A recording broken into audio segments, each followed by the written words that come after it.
Aumentano i contagi in Veneto e parallelamente ai contagi cresce il numero di pazienti nei reparti. Quali misure adottare alla vigilia di un inverno che rischia di diventare complicato?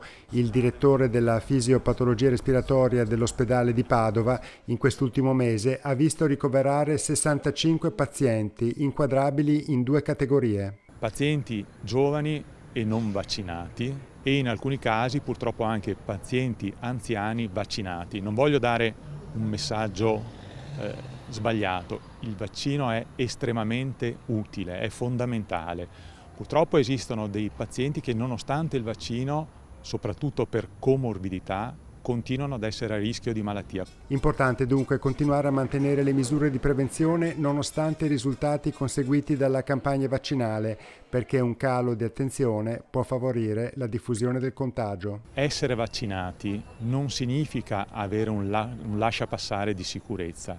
Bisogna assolutamente continuare a mantenere le misure di protezione, perché essere vaccinati non esclude il rischio di essere contagiati e non esclude il rischio di trasmettere ad altri il contagio. Quindi mascherine nei luoghi chiusi in maniera assoluta.